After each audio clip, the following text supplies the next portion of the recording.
Bismillah, alhamdulillah.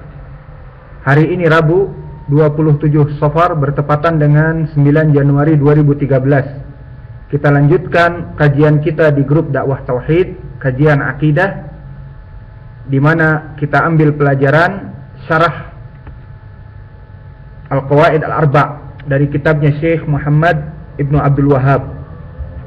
Berkata Syekh rahimahullah, wa ayaj'alaka mubarakan aina ma kunt, dan agar Allah menjadikan kamu dalam keadaan diberkahi dimanapun kamu berada. Maka di sini Syekh memberikan doa kepada para pembaca, doa yang kedua, di mana kemarin adalah doa yang pertama, ayatawallaka fid dunya wal akhirah, agar Allah menjadikan para pembaca itu dilindungi dan dijaga di dunia dan di akhiratnya. Dan yang kedua, doa yang kedua dari Syekh kepada para pembaca, agar dijadikan para pembaca itu diberkahi dimanapun dia berada. Dan doa yang seperti ini termaktub di dalam ayat Al-Quran, di mana Isa alaihi salam di saat dia berbari baro'ah, ataupun dia menjauhkan tudingan-tudingan yang dilemparkan oleh kaumnya kepada dia sebagai anak zina dan kepada ibunya sebagai pezina, maka Allah sebutkan di dalam ayat Al-Quran dengan lafaz seperti ini, di mana Allah kisahkan di dalam surat Maryam. Allah berfirman, fa imma tarayina minal bashari ahadan faquli inni nazartu lirrahmani sauman. Maka jika kamu, wahai Maryam, datang kepada qaryahmu ataupun kampung kamu, maka jika bertemu dengan seseorang yang bertanya-tanya tentang dirimu, faquli, maka katakanlah, inni nadartu lirrahmani sauman, bahwa saya bernazar kepada Allah untuk diam, falan ukallimal yauma insiyan, agar tidak berbicara kepada seseorang satupun. Katakan demikian kepada mereka. Fa'atat bihi qaumaha tahmiluhu qalu ya Maryamu laqad ji'ti syai'an fariya. Maka digandonglah Isa alaihi salam oleh ibunya datang ke kampung mereka, lalu berkatalah orang-orang yang ada di kampung, wahai Maryam, laqad ji'ti syai'an fariya, engkau telah mendatangkan suatu keaiban yang besar bagi kelompok kami, ataupun kabilah kami, ataupun qaryah kami, kampung kami. Ya ukhta Haruna, ma kana abuki imra'a sau'in wa ma kanat ummuki baziya. Wahai saudari perempuan dari Nabi Harun, maka tidaklah bapak kamu itu seorang yang buruk dan jahat, dan tidaklah ibu kamu itu seorang pelacur. Maka diamlah Maryam. Kemudian fa'asharat ilaihi qalu kaifa nukallimu man kana fil mahdi sabiyya. Diam tanpa berbicara, karena Allah telah mengajarkan agar tidak berbicara, dan katakanlah kepada mereka, saya telah bernazar kepada Allah untuk tidak berbicara dengan siapapun. Maka dia mengisyaratkan kepada anaknya. Maka mereka berkata semuanya, qalu kaifa nukallimu man kana fil mahdi sabiyya. Bagaimana kita ini akan mengajak berbicara kepada bayi sesusuan yang masih digendong oleh ibunya? Mana bisa dia berbicara? Maka ini dari wahyu dari Allah, dan ini juga mukjizat dari Nabi Isa alaihi salam. Maka berbicaralah Isa alaihi salam, dan dia dalam keadaan masih disusui dan masih dalam gendongan, masih baru dilahirkan ke bumi ini. Maka dari mukjizatnya dia bisa berbicara padahal dia masih anak susuan. Qala inni Abdullah ataniya alkitaba wa ja'alani nabiyya, bahwa saya adalah hamba Allah. Ataniyal kitaba, aku diberi kitab, yakni Injil, wa ja'alani nabiyyan, dan aku diutus menjadi nabinya, nabi Allah. Wa ja'alani mubarakan ainama kuntu, dan Allah menjadikan aku diberkahi dimanapun aku berada. Ini yang menjadi dalil pendalilan kita. Poinnya adalah kalimat mubarakan ainama kuntu, Allah menjadikan aku diberkahi dimanapun aku berada. Maka apa makna mubarakan ainama kuntu? Telah datang tafsir-tafsir mengenai permasalahan seperti ini. Datang sahih dari Sufyan ibnu Uyainah yang menyatakan bahwa makna mubarakan ainama kuntu adalah mualliman lil khair. Diberkahi dimanapun saya berada adalah dikarenakan dia itu mualliman lil khair. Dia itu penyeru, dai yang mengajari manusia dimanapun dia berada kepada kebaikan, agar menjauhi kesyirikan, menjauhi kebid'ahan dan sebagainya. Dan asar ini dari ucapan Imam Ibnu Uyainah di saat menafsirkan ayat ini, sanadnya sahih, dikeluarkan oleh Imam At-Tabari dari Yunus Ibnu Abdul A'la dari Sufyan Ats-Tsauri. Dan Yunus Ibnu Abdul A'la thiqah dan Sufyan Ats-Tsauri di atas thiqah. Dia itu imam arfa minat thiqah, thiqatun hafiz.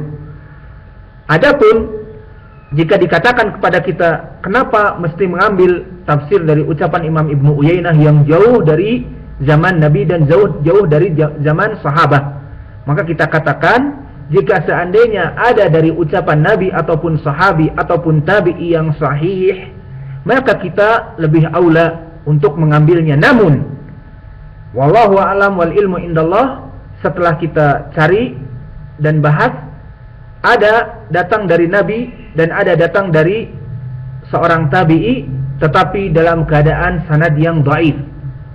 Adapun datang marfu dari ucapan Nabi Muhammad SAW, datang dari Abi Hurairah. Berkata Abu Hurairah, berkata Rasulullah SAW di ucapan Allah atas ucapan Isa, wa ja'alani mubarakan aina makun. Ditafsirkan oleh Nabi, berkata Nabi Muhammad SAW, ja'alani nafa'an aina ittajahtu. Maka maknanya adalah Allah menjadikan aku menjadi orang-orang yang memberikan manfaat kepada seluruh manusia yang ada di sebelahku, dimanapun aku berada. Maknanya sama dengan ucapan Sufyan ibnu Uyainah yang kita sebutkan tadi dengan sanad yang sahih. Namun hadis ini yang datang marfu dari Nabi dari sahabi Abi Hurairah dikeluarkan oleh Imam Abu Nuaim di dalam kitabnya Al-Hilyah, yang mana di sanadnya ada Hushaim ibnu Bashir an Yunus anil Hasan an Abi Hurairah. Maka sanadnya dhaif karena Hushaim ibnu Bashir mudallis, dan juga Al-Hasan di sini adalah Al-Hasan Al-Basri, tidak mendengar dari Abu Hurairah, dan dia juga mudallis, tidak mensharihkan pendengaran kepada Abi Hurairah. Dan demikian juga Hushaim ibnu Bashir tidak mensharihkan periwayatan dari rawi yang syekhnya bernama Yunus. Maka hadis ini menjadi dhaif, inqita'. Dan ada asar dari Mujahid, yang mana dia seorang tabi'i dan masyhur juga sebagai mufassir dari muridnya Ibnu Abbas. Namun sayang, meskipun dia dekat kepada sahabat dan lebih baik daripada Ibnu Uyainah dari segi pendekatan kepada Nabi, dari segi zaman dan tabaqat, namun itu juga tidak sahih dari Mujahid, seperti dikeluarkan oleh Imam At-Tabari, di mana di sini Mujahid berkata ucapan mubarakan aina makuntu nafa'an aina ittajahtu, seperti ucapan Nabi lafadznya. Namun ini juga dhaif karena diriwayatkan oleh Laits an Mujahid, dan Laits yang meriwayatkan dari Mujahid adalah Laits ibnu Abi Sulaim, dan dia itu sayyi'ul hifdz, hafalannya buruk, sehingga ditinggalkan hadisnya dalam keadaan dhaif yang munjabir, dhaif yang jika datang dengan jalan-jalan yang lain akan naik derajatnya, tidak ditinggal sama sekali. Maka Laits di sini Laits ibnu Abi Sulaim, bukan Laits ibnu Sa'ad, seorang alim besar fiqh dari Misr, karena tabaqahnya Laits bin Abi Sulaim di atas Laits ibnu Sa'ad. Maka kesimpulannya, datang khobar-khobar tentang permasalahan tafsir aina makuntu, mubarakan aina makunt, namun semuanya dhaif. Maka kita sekarang beriktimad kepada asarnya Sufyan ibnu Uyainah, yang maknanya adalah mu'aliman lil khair, pengajar kepada kebaikan.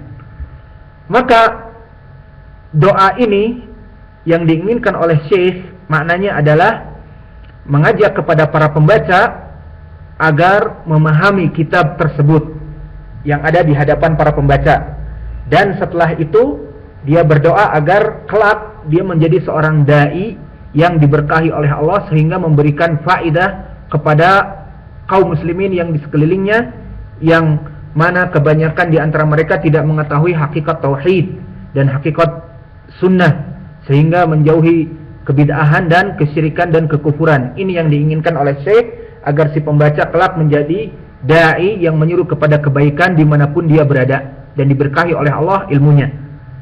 Adapun ucapan Syekh di dalam doa ini, ayaj'alaka mubarakan aynama kunt, doa kepada para pembaca ini terinspirasi dan terilhami oleh alim ulama sebelumnya dari tulisan Imam Ibnul Qayyim, dan akan datang juga di pembahasan yang lain bahwa Syekh banyak mengambil ibarah-ibarah dari Imam Ibnul Qayyim, dan salah satu buktinya di sini, di mana Imam Ibnul Qayyim menulis risalah surat kepada saudaranya yang sekarang sudah dicetak dengan judul Risalah Ibnul Qayyim ila Ahadi Ikhwani. Saya nukilkan di sini di mujalad yang pertama, safhah yang kelima, halaman kelima, di mana dia menulis surat kepada saudaranya dan berkata, Bismillahirrahmanirrahim. Ibnul Qayyim berkata, Bismillahirrahmanirrahim. Allahu al-mas'ul al-marju al-ijabah ayyuhsina ilal ala iddin fi dunya wal akhirah wa yanfa'a bihi wa yaj'aluhu mubarakan aina makana.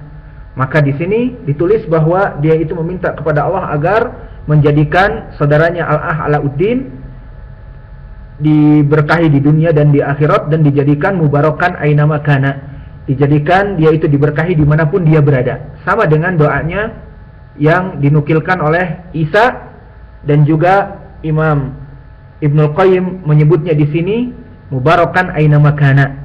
Dan ditafsirkan oleh Imam Ibnul Qayyim sendiri, setelah itu dia berkata, fa inna barakatar rajuli ta'limuhu lil khair. Karena barokahnya seseorang yang diberikan oleh Allah adalah dia itu sibuk memberikan pengajaran-pengajaran di waktu senggangnya kepada seluruh manusia, mengajak kepada kebaikan, menjauhi kemaksiatan, menjauhi kebid'ahan, menjauhi kesyirikan dan kekufuran. Haitsu halla wa nasahahu likulli man ijtama'a bihi. Qala Allah Ta'ala ikhbaran anil masih wa ja'alani mubarakan aynama kuntu, ay mu'alliman lil khair da'iyan ilallah mudzakiran atau mudzakiran bihi wa murghiban fi ta'atih. Fa hadha min barakati rajul wa man khala min hadha faqad khala min al barakah wa muhiqat barakah liqa'ihi wal istima' bihi. Maka maknanya di sini bahwa doa yang demikian, kata Imam Ibnul Qayyim, adalah doa Isa alaihi salam, di mana dia pada saat itu berkata mubarakan aynama kuntu, dan ditafsirkan adalah mu'aliman lil khair, seperti yang kita pilihkan. Berarti di sini juga Imam Ibnul Qayyim memandang tafsir ucapan Ibnu Uyainah, dikarenakan sanadnya sahih seperti yang kita bahas tadi. Maka dikatakan di sini, maka seseorang dikatakan diberi barakah dalam dakwahnya di saat dia menyibukkan dirinya mengajak kepada manusia kepada kebaikan. Dan adapun bagi para dai-dai yang mempunyai ilmu, yang dia itu diambil muhiqatil barakah, diambil barakahnya, yang mana dia itu tidak mengajak kepada kebaikan. Mungkin dia berdakwah, tetapi berdakwah mengajak kepada perpecahan kaum muslimin, mengajak kepada hizb, kepada golongan-golongan mereka, ataupun mengajak kepada hawa nafsunya, bukan kepada ucapan Allah dan ucapan Rasul, menghalalkan apa-apa yang diharamkan oleh Allah dengan beberapa kaidah-kaidah yang dia pelajari ataupun falsafat-falsafat yang dia pelajari, memberikan syubhat kepada kaum muslimin dan dielulukan oleh kaum muslimin dengan duktur, gelar MA, gelar ini dan gelar itu. Kemudian semua orang memandang kepada dia itu alim yang kabir, padahal dia itu ulama ulama yang jahat, ulama yang mengajak kepada kesesatan. Maka ini tidak mempunyai barakah, kata Imam Ibnul Qayyim. Walaupun dia itu melaksanakan dakwah, tetapi dakwah bukan mengajak kepada ikhlas kepada Allah dan Alkitab wa Sunnah. Maka inilah yang bisa kita berikan dari pelajaran kita, ucapan Syekh ayaj'alaka mubarakan aynama kunt. Kemudian kita masuk kepada matan yang setelahnya, ayaj'alaka mimman idza u'tiya syakara, dan agar menjadikan kamu dari orang-orang yang jika diberi dia itu bersyukur. Maka ini adalah doa ketiga dari Syekh untuk pembaca, agar pembaca menjadi seorang yang syakir, seorang penyukur kepada Allah atas nikmatnya. Maka ucapan di sini ayaj'alaka mimman idza u'tiya. U'tiya di sini adalah fi'lu sulasi al-mazid, fi'il sulasi yang ditambah satu huruf menjadi 4 huruf. Ditambah satu huruf menjadi 4 huruf. Wazan apa? Wazannya af'ala. Asal wazannya af'ala, yakni a'ta. Tapi di sini disebutkan oleh Syekh uf'ila, dalam wazan uf'ila, maka disebutkan di sini u'tiya. Kenapa oleh Syekh disebutkan u'tiya ataupun ala wazan uf'ila? Dikarenakan dihapusnya al-fa'il. Maka maknanya di sini idza u'tiya syakara, jika diberi dia itu bersyukur. Siapa yang memberi fa'ilnya di sini? Tidak ada. Maka di sini kaidah di ilmi nahwi dan juga di ilmi sharf, jika suatu fi'il, terutama fi'il madhi yang dalam keadaan sulasi mazid jadi 4 huruf, asalnya 3 ditambah 1 huruf jadi 4 huruf dalam wazan af'ila, kemudian dirubah, ditiadakan fa'ilnya, maka dia itu dumma awaluhu wa kusira ma qabla akhirih, didomahkan awalnya dan dikasrohkan huruf yang sebelumnya, al-akhir, huruf yang ketiga, jadi uf'ila. Dan ini seperti disebutkan oleh Imam Ibnu Malik di dalam Lamiyatil Af'al, di dalam bait-bait syair tentang sharf, khusus tentang sharf. Imam Ibnu Malik mempunyai alfiyah dari segi ilmi nahwi, dan ada sharf juga sedikit di akhirnya, dan juga Lamiyatil Af'al khusus untuk sharf. Di sana dia menyatakan kaidah ini, intusnidil fi'la lil maf'uli fa'ti bihi madmumal awwali. Disarah oleh anaknya bernama Muhammad bin Ibnu Malik di dalam kitabnya Syarah Lamiyatul Af'al. Dia katakan, jika ingin menjadikan fi'il diintisabkan kepada maf'ul dengan dihapus fa'ilnya, maka yudammu awalahu mutlaqan wa yukassir ma qabla akhirihil madhi. Misal disebutkan oleh Syekh duriba dan ukrima. Duriba untuk fi'il sulasi mazid, wazan fa'ala jadi fu'ila, dan ukrima di sini sulasi yang mazid 1 huruf. Kalau duriba tadi sulasi yang mujarrad 3 yang tidak ada tambahannya, ala wazan fu'ila duriba. Adapun akroma jadi ukrima dikarenakan sulasi mazid 1 huruf, ala wazan uf'ila. Maka ini yang disebutkan oleh Syekh Ibnu Malik di dalam kitabnya Lamiyatul Af'al. Maka begitupun di sini kita kembali kepada permasalahan idza u'tiya syakara, jika diberi maka bersyukur. Disebutkan jadi wazan uf'ila dikarenakan dihapuskan fa'ilnya. Dan adapun penghapusan fa'il di sini disebabkan menjadi dari 2 perkara. Sebabnya adalah 2 perkara dengan dihapusnya fa'il tersebut. Perkara yang pertama, diketahuinya fa'il oleh siapapun yang membaca dan siapapun yang beriman kepada Allah. Karena apa? Karena kalimat al-ata adalah sifat fi'liyah bagi Allah Subhanahu wa taala saja, yang termaktub dalilnya di dalam ayat Al-Qur'an dan sunnah. Maka sifat pemberian adalah sifat fi'liyah dari Allah. Di mana dalilnya dari kitab? Allah firmankan di dalam surat Thaha ke-50. Allah berkata, qala rabbuna alladzi a'ta kulla syai'in khalqahu tsumma hada.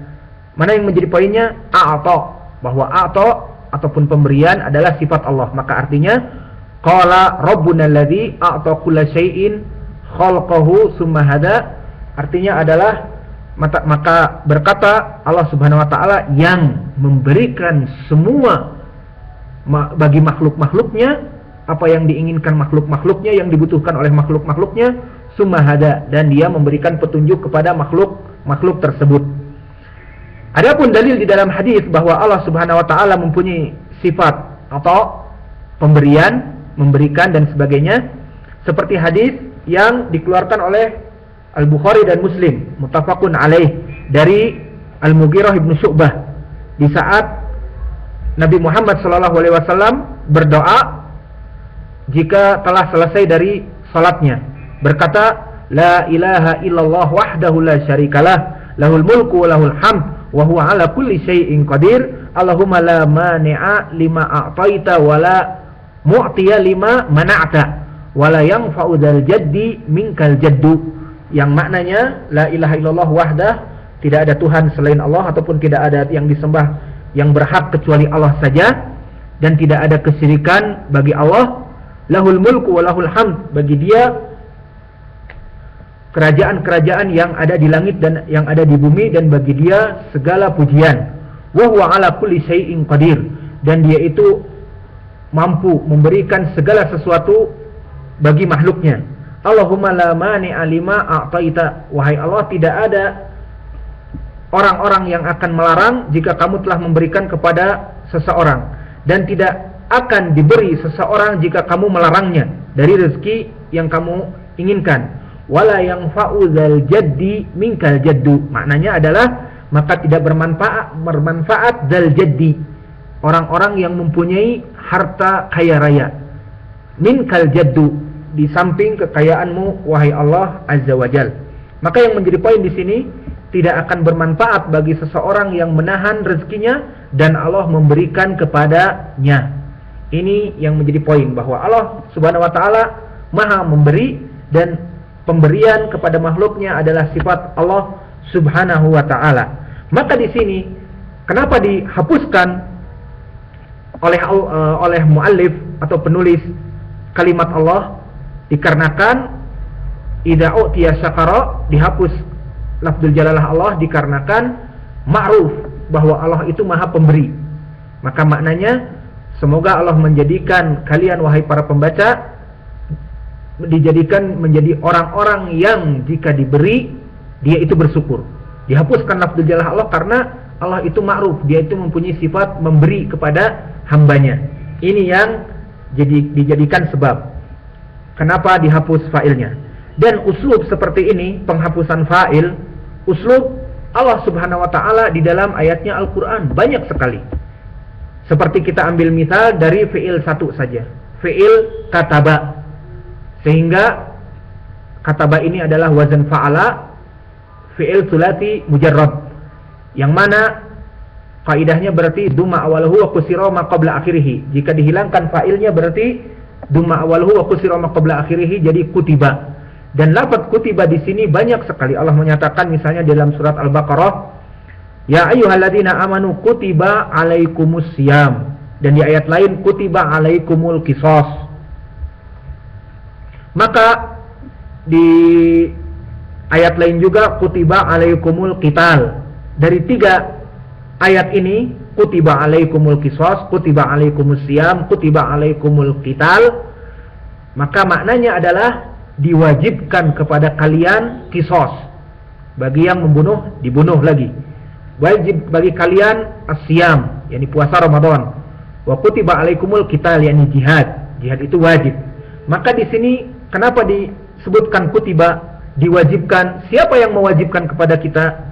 Maka dihapusnya di dalam ayat ini fa'il yang mewajibkan, karena ma'ruf juga bahwa Allah yang mewajibkan, yang membuat syariat bagi hambanya. Seperti Allah sebutkan di dalam ayat yang lain, Allah sebutkan di dalam surat Asy-Syura ayat ke-21, am lahum syuraka'u syara'u lahum minad din ma lam ya'lam bihillah. Di dalam ayat ini Allah nafikan seluruh pensyirikatan dari makhluk-makhluk yang membuat konun-konun, yang membuat syariat-syariat. Allah menginginkan di hukum qisas, mereka merubah hukum qisas menjadi orang yang membunuh itu dimasukkan saja ke penjara 5 tahun, 10 tahun dan sebagainya. Tetapi prakteknya sekarang orang-orang yang membunuh dimasukkan penjara, yang tadinya 10 tahun bayar denda jadi 1 tahun, dan di penjara dalam keadaan yang enak. Ada di sana pelajaran bodybuilding, sehingga dia semakin kuat badannya, ototnya semakin menonjol, dan jika keluar akan lebih mahir lagi dalam membunuh orang. Maka syariat-syariat yang mukhalafah dengan syariat ini, Allah katakan am lahum syuraka'u syara'u lahum minad din. Apakah mereka itu mempunyai kewenangan di saat mereka berbuat syariat-syariat, membuat syariat-syariat tandingan-tandinganku malam ya'dam bihillah, dari apa-apa yang tidak diizinkan oleh Allah. Maka di sini menjadi dalil bahwa hanya Allah saja yang membuat syariat, mewajibkan, mengharamkan, menghalalkan dan sebagainya. Maka di dalam ayat tadi kutiba alaikumul qisas, diwajibkan bagi kamu qisas, membunuh bagi orang-orang yang membunuh. Dan demikian juga tentang kewajiban jihad dan juga tentang kewajiban puasa Ramadan. Kenapa dihapuskan failnya kutiba alaikum, diwajibkan atas kamu, tidak Allah mewajibkan atas kamu, maka dihapuskan failnya karena ma'ruf. Failnya adalah Allah Subhanahu wa taala. Dan faedah yang kedua, kenapa dihapuskan di matan idza u'tiya syakara, tidak disebutkan lafzul jalalah Allah jika Allah memberikan, maka dengan tujuan matan itu seperti kita disebutkan di pelajaran bahasa Arab, matan itu intinya memberikan suatu pelajaran yang padat, singkat dan berisi, ikhtisar, agar mudah dipahami dan mudah dihafal. Maka di sini Syekh menghapuskan lafzul jalalah Allah. Jika ada, maka lafaznya akan menjadi panjang. Maka idza utiya syakara, jika dimasukkan lafzul jalalah Allah, tidak dihapuskan, lafaznya jadi panjang. Jadi apa? Idza a'tahu Allahu syakara.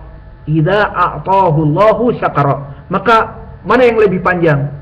Idza a'tahu Allahu syakara ataupun idza utiya syakara? Tentu idza utiya syakara lebih mudah dan lebih ringkas dan lebih faham bagi yang membacanya dan lebih mudah untuk dihafal. Maka al-ibrah di dalam matan itu adalah ikhtisar, singkat, padat dan berisi. Maka Syekh di sini menghapuskan lafzul jalalah Allah agar mudah dipahami dan dihafal. Maka kita cukupkan di sini pembahasan kita. Insyaallah di waktu lain kita lanjutkan. Jazakumullahu khairan wa barakallahu fi ilmikum.